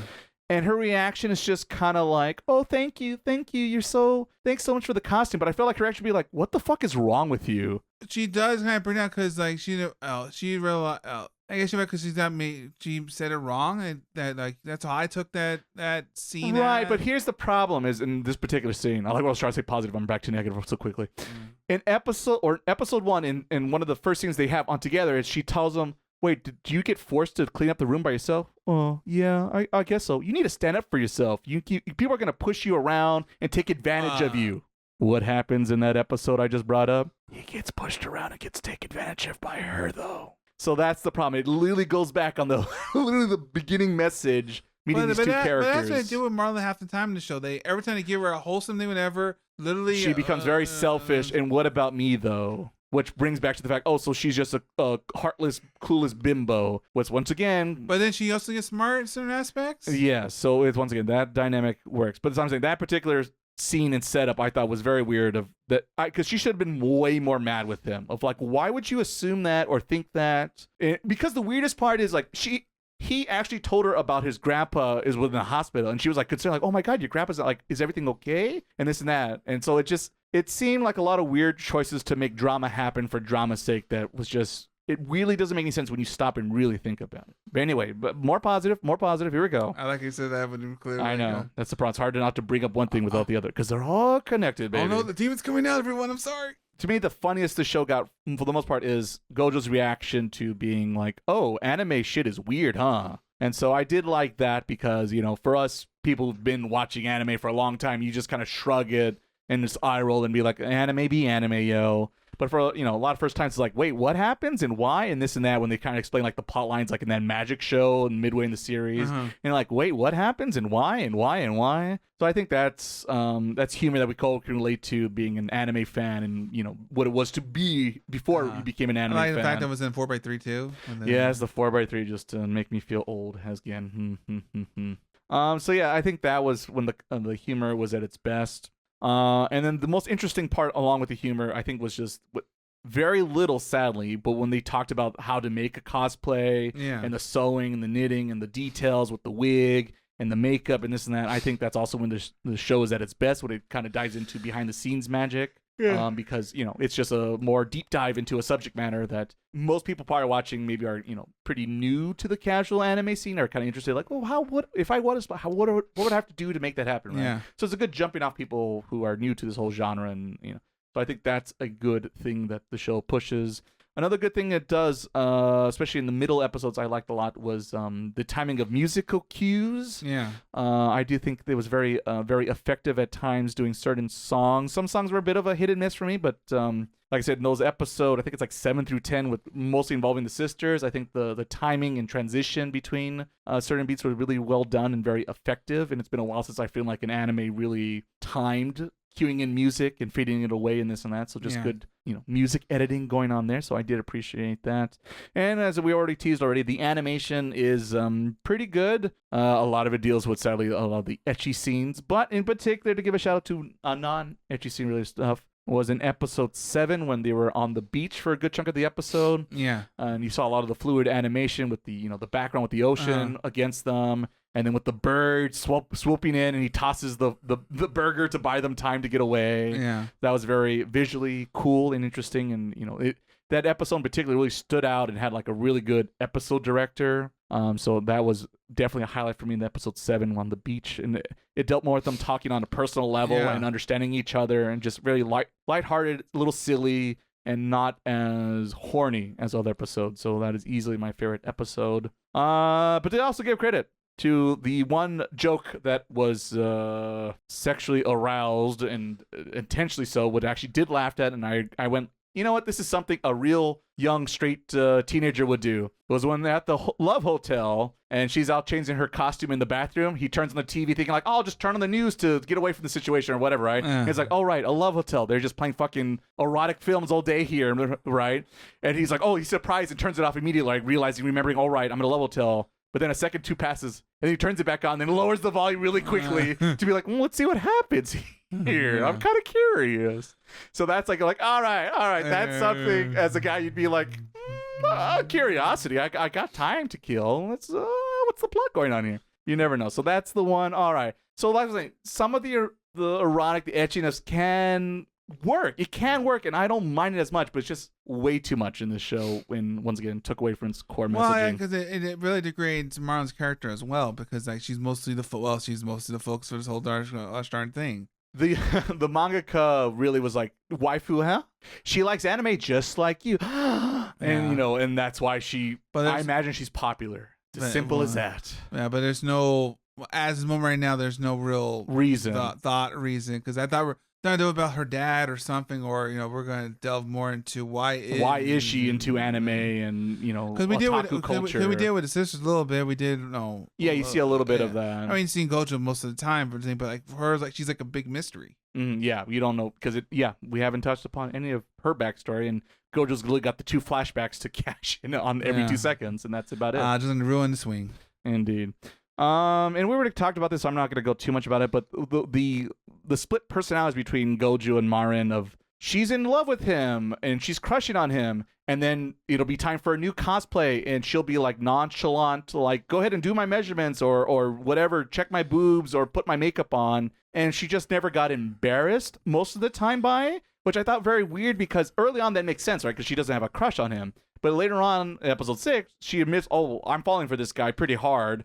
But there's times where it doesn't bother her, but then there are times that it does. Well, It's like weird. Which one is it? Well, I'd rather have more moments, like especially like the infamous episode 2, right? You know, I'm assuming she mostly like played. Well, that's fine because she doesn't care about him. Right, but it was a moment like at the end where he was making measure. Oh, when she, hits the G spot. Yeah, and then I like that. That's what got her. I thought we were gonna get to the point like she's playing like kind of like outgoing, isn't that right? But it really gets to her like behind closed doors. Yeah, it's her the things that embarrass her are baffling to me. Yeah, it doesn't make any sense to me. But I don't know. I guess I was never a Garu teenager girl, so what do I know? I suppose. And yeah, also just Gojo. The thing with Gojo with his split personality disorder is, he's supposed to be an awkward guy who doesn't know how to talk to people, doesn't know how to talk to girls, doesn't know what it's like to have a friend, right? This or that, doesn't know how to interact with people in general, right? But yet, oftentimes in a lot of the humorous situations, all of a sudden he becomes the straight man in the group and understands what the norms is and points out, well, that's weird that you think this is the problem or think this or that. That's weird. But like, why? That makes no sense. Like you need a normal character to play the straight man because that's just how it works. You need the normal, boring person to react of, wait, what? And the Jim character to react and turn to the camera, right? But all of a sudden, he's playing fucking Michael, and then he's playing Jim. Yeah, you can't play both of these characters. It doesn't make a lot of sense for his backstory, right? Because he's like I say, he doesn't know he doesn't know people. Well, and that's the thing, because it's it's like the first couple like 3 or 4-ish episodes, you get the old boy, but like he settles down and kind of just because it becomes a straight person for like half the thing. Once in a while it gets flushed a little bit, but for the most part, after a certain point, he becomes normal real quick. Yeah, which is weird. Yeah, and the other thing is, speaking about that, one example to prove that, I thought it was very weird how quickly he picked up on the younger sisters, like, oh, did you want to cosplay? Yeah. I'm like, what is he, the world's greatest fucking detective for a guy who's supposed to be socially awkward and not pick up on social cues and body language? Like, what the fuck? What? Well, you would think I guess you would think Marlon would be, right, or something like that. I feel like he could have got there, but I in my brain, because I felt like that was going to be a plot point, and it ends up happening, right? But in my head, what I thought was going to play out was they're going to do some little event together, and it's going to be obvious because he's in the background, right, in that first cosplay meetup, right, and she's hanging out with the fans and taking the photos, right, and he's just kind of watching her take it on and just taking the sights and sounds. And I thought we were going to have something similar like that, where they're both are gonna, be in the background as the other two are really getting the cosplay photo op thing. Yeah. And he slowly starts talking to her and kind of watches her from the sidelines and be like, wait a minute, maybe she does want to cosplay, right? Yeah. And that enough time would have passed for him to make it more obvious for an awkward weirdo like him to pick up on that, right? Yeah. But he picks it up on the first second and then goes back and comes back to then ask her in private. It's a very I understand how people work and teenagers work. And he does it so quickly. I just found it so very for him it's jarring. Yeah. So that's the thing. It didn't add up in my brain for what I understand this character to be. The Hina dolls already talked about it. That's just fucking weird. Yeah. And I don't know why his favorite Barbie is the naked one. It's just creepy. Well, at least have clothes or something at least. Yeah, it's a disservice on so many levels, and it's just like this weird creepy factor that I think the author thinks it's hilarious, but I'm just like, I don't find it funny at all. What's also not funny is the poor translations of the series in subtitle form. Mm-hmm. I know Crunchyroll isn't the best about this stuff. This is nothing new. Well, they use AI now. That's half the problem. Well, that's a current problem that I really don't like. And a lot of people lost their jobs because of AI bullshit because companies want to mass produce, right?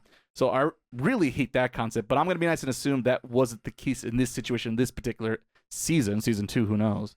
But a lot of the translations I thought didn't emphasize the dramatic beats as well, unless you understood Japanese. And granted, I don't really understand Japanese, but I know there's certain catchphrases and things I kind of pick up on. Yeah, nuances, I guess. Yeah, and once again, to me, a prime example, once again, dealing with the sisters and with the younger sister, is once she reveals that she cosplay as like the other character. Yeah, right?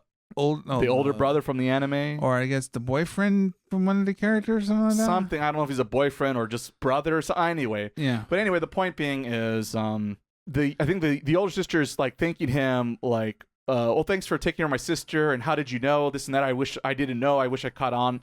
And the subtitles is like, oh, it's really hard to to explain your hobbies, right? Yeah. But what he really says in Japanese is like, it's terrifying to be yourself sometimes. Yeah. And I'm like, that's a way more powerful line than the way they translated it. Yeah. So I thought that like a lot of little things like that, and that one's like a big one because like this is like one of the most dramatic beats this season will have, and it falls a little flat because of just not really emphasizing the really heavy parts of that scene in that situation. Right. And to go along with that, also because I'd watch half in Japanese and half in English, I really think, and it's like hard because I don't want to be a total dick, but it sure sounds like the guy playing Gojo in English, this is like his first big anime role.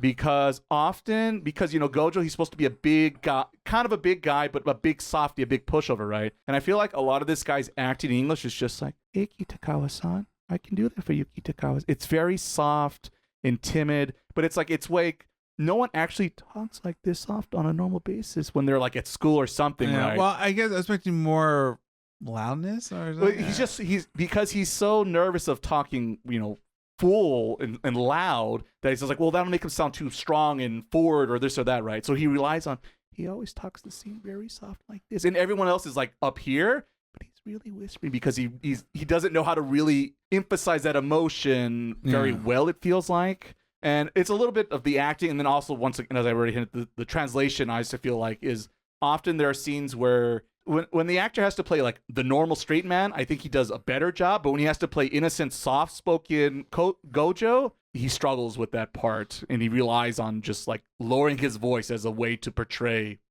softness, I guess. I just found it very one-notish, let's say. And I didn't recognize them. I kind of looked at his credits real quick, so I was a little surprised. And Marlon being told the American yo? I don't mind.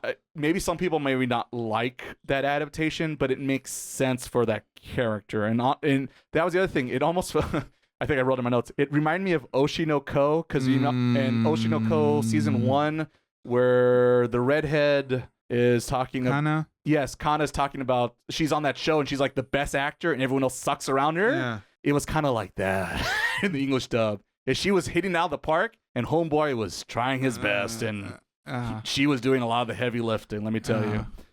So yeah, that's the thing. It's been a while since I felt like I had a real feeling about an English dub. So that is the English dub notes I have going on here. And the last thing, speaking about other animes we talked about on the podcast, similar to Oshinoko, jellyfish that can't swim in the night. Oh, yeah. And in regards to that is the whole creating process when it comes to making a costume and a cosplay outfit. Early on, they showed a little bit more of the nuances and details with the actual outfit itself, the clothes, the makeup, the wig, and this and that. And as the series progresses, it just becomes a speed running of, boom, Kitagawa, I got a brand new outfit for you, and you, and you, and you. Well, and it's all like off-screen magic. He's really fucking good at his job, like really fucking good. Yeah, it's awesome because there was kids show so and is he still passing his grades? That's a hell of a summer vacation he's taking. Let me tell you, he's very good at clothes designer. I don't know what to tell you. Yeah, he went from like, this is my first cosplay to I'm literally making 3 elaborate costumes at the same time within like the same window, and I'm making this very busty girl look like a guy, which. Boy, oh boy, that's a tough order. Well, I mean, technically gonna hurt on the sisters one day. No, this is his clothes, really. Right. But I mean, that's a big problem to overcome for a guy who doesn't understand. Like, how do you? Even I was like, how do you pull that off as the viewer, right? Yeah. But I guess those are some big shoulder pads. Let me tell you. No, that was funny. That was funny when it was fine to explode. Yeah, that's the other thing. Is like, if we're going to make that joke, shouldn't she done something to more imply like that would happen? She was just standing upright straight, and it just snapped. I feel like she had to, I don't know, jump up or down. Like, it's just one of those, okay, if we're going to do boob jokes, we got to do them proper, all right? That's what I demand. I just find the fact that they show from the back, it's going to go. It's going to go. Yeah, and then it just snaps. All right, then the quick speed runs. What's the point of the Grappa? He doesn't exist. Well, it's just like from our girlfriends at Jujutsu Kaisen. Yeah, oh my god, literally that's, yeah, no, I didn't think about that, but absolutely right there.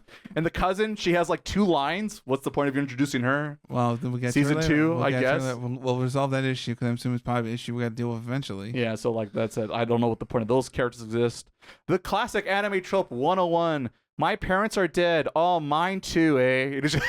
It's just like, wow, what are the odds if everyone's dead? Oh, also my father's alive, but he's never at home, and he might as well be dead to allow for shenanigans to occur. It's just like, oh my god, okay, how many cliches are we gonna do in this series? The other really, really hard thing for my brain to wrap around, and they tie together. They don't until I think it's the last episode. She finally explains what she does because she has like a side job, right, a part-time job where she gets the money to pay for these costumes, right? And it turns out she's a model. Surprise, surprise. Yeah, I play Persona 5 too. All right, I know how this goes. The thing that really, really, really is hard to fathom and get my brain to process and just go thumbs up, no problems here.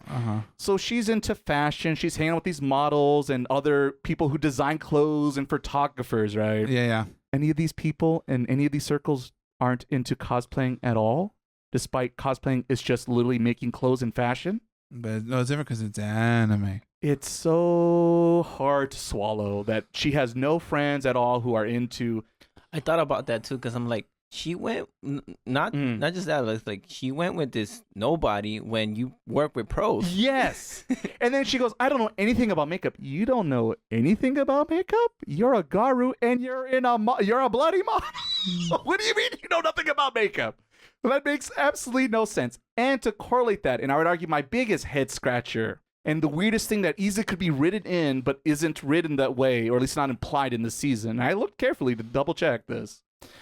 So her whole thing is this series really feels like her character is like, I love anime. I'm a big otaku, but man, oh man, no, I'm this cute garu girl, and it's weird for me to like, typical nerdy guy things, right? And so it really seems like the narrative beat is like she keeps it a secret, and she luckily meets this one guy where she could like geek out with and be her true self, right? That's actually not at all what happens in the plot. Her friends know that she's like a big anime nerd, and they just shrug it off and go like, oh yeah, I don't understand why you're into those random anime things. And it's like a quick one-liner, and the friend cares just disappear into the wind. And it's just so weird of like, wouldn't it make more sense if she's hanging out with this one guy by herself and she's allowing herself to get measured by this stranger? She's doing all these weird things to do all these things, like would be stranger danger shit, right? But it makes more sense. She would go through these crazy things just because finally she can be herself, right? And so she's willing to take that risk, right? Yeah. But no, that is not indeed the situation. Well, because that'd be weird, wouldn't it? So I just find it's so weird. Does anyone think in her friend group, we don't know, because like I said, they get Thanos and snapped away, so they disappear to dust and they never exist. But it's just, as a friend, I'm like, you're always hanging out with that Gojo guy. You like guys fucking? What's going on with that situation, right? Because they're constantly together on one. There's not like another third friend or someone else to mix up. It's just them two always hanging out together. And it just like I just found it so weird that like none of the friends have a question mark and a question that. And the other thing is, I thought it was also a missed opportunity for Gojo to like get to know her friends and know her circle and her life a little bit more. Because you think like, oh, they're the Garu girls, gonna be like, oh, that loser nerdy guy who talks to himself, fuck that guy. He's not. We don't talk to him. But like, they're like the little interaction they have. Like in one episode, they're like, oh, what's up? How's it going? Cool, man. Want a candy? Like they're chill with him. So like, it just feels like another missed opportunity. What he's in the clique. He's in. He got the pass. Yeah, like I said, he made through the door. Either use the friends or get rid of the friends and keep it as a secret on the down low. And then later on, and we could play into the fact of like, it's okay to be yourself, right? So it works on multiple levels if it was written like that. Or if we went the other direction and have him like understand. And plus, by him socializing with her other friends, then he could become a little bit more normal and become the straight man to make those jokes and references later on in the show progresses, right? Yeah. So like, there's a lot of things the writers and these adaptators could have done to make the story a little bit more sellable. But no, every time they could make things weirder and more complex and strange, they just kept doing it. And I kept scratching my head and then rolling my eyes every time we cut into the boobs or the tits. Well, they're focused on the plot. Or the ass. All three, all four, all seven of them. So yeah, this show. I wanted to like the show, but Jesus, it's a tough show to recommend. If you think Garus are cute, have I got a show for you? That's my highlight positive note. My dress up darling. Disappointing. Any final thoughts, gentlemen? No, you said more than enough. Let's show your girl your best move. Doesn't matter if you win or lose as long as you give it your best. Ugh, another episode where this Ray guy hates on another anime again. Is this guy always just miserable? Well, he's not always grumpy all the time. You should look at the social media posts we have. Whoa, social media posts? They do that on this podcast too? Sure you do. Through YouTube Shorts, Instagram posts, and Bluesky. You find everything we do between podcasts. Whoa, it's like we're always online forever. Well, until they put our Ghost in the Shell. Ah, that'll be the day. Finally, we could game on forever. Yeah, but we can't do this podcast forever, so let's go back to the show. Okay. Pass the bowl. Someone's waiting. Trust will be the key to getting his friendship. Whew, alrighty then. I guess now that I've had my sourdough shonen rant. Yeah, you can get off your soapbox now, brother. Indeed. We're going to wrap it up here on the podcast and tease what's coming up in the future plans for this very podcast. More racing. No, horse racing, you mean, brother? Racing. No, I guess Horse racing. Okay, yeah. well, I was going to say, are we talking about cars? What kind of racing? Well, man, I want to go for speed. Are we doing race wars? Are we color skin here? What's going on here? A lot of races going on there. Wow, Miles, I expected more out of you, brother. Hey. But also in the plans in the near future, so we're going to have a little bit of a surprise episode we haven't decided yet because I know some people are going to be traveling and about, and I will be busy as well. So we will have something. I will be here working on training. There you go. More not racing, not race wars again. I'm not going to give me this time. I'm going to dodge that one. Mm-hmm. All right. So we're going to have something on the 10th of September. Haven't decided yet, but what we have decided upon. My voice is cracking here. The one thing we did decide upon is on the 24th, I believe, we'll be having our Demon Slayer Infinity Castle Part 1. Part 1 of Part 3. Yes. Review out, since it'll be coming out mid-September, so we'll hopefully get a chance to go check it out in theaters, and we'll give a full review about it, and spoilers and this and that. We even talked about Demon Slayer together, but even the previous season 5, 4? Because it's like half a season. Yeah, well, it's the preamble for the movies, honestly. Like, yo, we're done here. Go watch See the in the theaters, yeah. But we already, so if you're curious, you got to get your Demon Slayer fix now, and you want to get a kickoff, you go check that out on a website, otaku.com, and plus all the various places you can find this very podcast, Apple Podcasts, Spotify, Amazon Music, YouTube Music. You can find this very podcast and check out Demon Slayer and all our other anime reviews and previews and video game talk we've had throughout 2 years now already, gentlemen. Almost 2 years, yeah. 2 years. Oh, again, no. Time flies when you're having fun. Yeah, I've been playing ZZ ever for long. Yeah, Maple Story, the gotcha games, me ranting like a lunatic. Some things haven't changed at least. Never, kids. So don't only spend the money that you're willing to lose. Don't spend money that you. It's what I tell myself every time I go to Vegas. Taking cash only, and then only play what you can lose. And then when in doubt, to say, "Don't worry, I'm putting on the ponies." There you go. You can't go wrong. You can go wrong. Don't do it. All right, so I think that is our tease for upcoming on the podcast. And of course, in case you forgot, September 7th, watch me live and catch my newest video over on YouTube. Link down to my YouTube channel below of this very podcast if you're listening to it right now. So make sure you don't miss that. And I'll be coming back hopefully with stronger, better. Indeed, and hopefully I do have one more video also planned at the end of the year. It might be like New Year's Eve if it comes out, but there is one final video I am going to be working on right after that video, so stay tuned to that. Fingers crossed on that. And yeah, I think that's about it to promote between now and the next coming month, let's say, of here on the podcast. But of course, I must thank our fellow co-hosts for joining me and listening to me rant and rave about my dress-up darling. So thank you, Frank. Thank you, as always, being a good sport and sharing your adventures in Donkey Kong Bananza. Yeah. How many bananas are you going to get, Frank? All of them? All of them. There you go. That's the correct answer. It's a trick question to see how much of a real gamer he is or a fake gamer. And the answer is all. As long as it's not Korok seeds, I think it's okay. Yeah, I don't think you don't want to do the Korok seeds, do you, Frank? Oh, God, no. He's not that hardcore just yet. Just yet. We'll get him there. No, like I said, give me a good reason to get them. I'll get them. Fair enough. What do you get after you get them all? A pat on the back. Literally shit. Yeah. This is true. Look it up, kids. Look it up. And of course, Miles, thank you, brother, for making me feel like a better horse trainer. I thank you for that. There you go. Use me as a stepping stone every time you want, I guess. But of course, our biggest thank you goes to you guys, our listeners, for hanging out this whole time and watching us rant and rave about our favorite things that we're into or not into. We thank you very much. And we hope to hear from you guys in the near future. And until then, peoples, we hope you have a good one. And see you next time. Bye-bye.